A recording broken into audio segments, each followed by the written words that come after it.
Choosing the right RouterOS package is the first step toward a smooth and safe manual upgrade. And here's how to do it through the official MikroTik website. In this video, we'll cover RouterOS architecture, release channel, version selection, pre-upgrade checks, and upgrade planning. Now, let's jump back to the download section. To download the correct RouterOS file, you need to choose the right option under 3 steps: architecture, channel, version. To pick the right architecture, you need to know the exact device model you're working with. For example, RB760 IGS.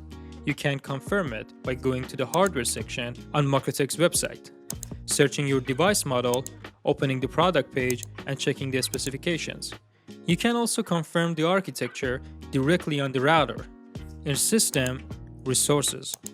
Once you know the architecture, go back to the RouterOS download page and select the matching package.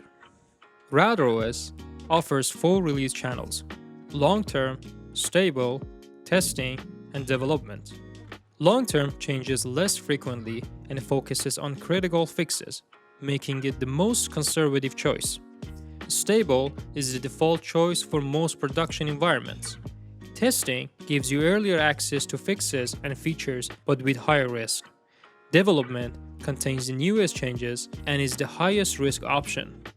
In general, long-term is the most conservative and development is the most experimental.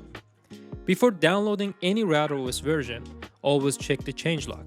The changelog tells you what changed compared to the previous release, including improvements, bug fixes, security patches, and behavior changes. The latest version is not automatically the best version for every setup. Upgrade only if the changes match your needs and your environment.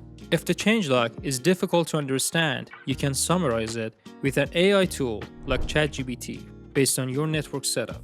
You may also see extra packages such as the Dude, containers, GPS, LTE, multicast, and advanced tools. If your router already uses extra packages, make sure you upload the matching package versions during a manual upgrade as well. Now let's talk about upgrading RouterOS safely. At the very first step, do not upgrade blindly. Upgrade only if a security fix applies to your setup, you need a feature for a project, you need a critical bug fix, or you're standardizing versions across your network. Upgrade cautiously if the router is remote and difficult to access, there is no security or feature benefit, and stability reports are negative. Before you upgrade, read the changelog carefully, check the MikroTik forum or official documentation if needed, review user feedback on stability, and make sure you already have a backup. We hope this helped make the RouterOS upgrade process easier to understand. For more MikroTik RouterOS tutorials, Winbox guides, and networking tips, make sure to like, subscribe, and follow MikroTik Canada.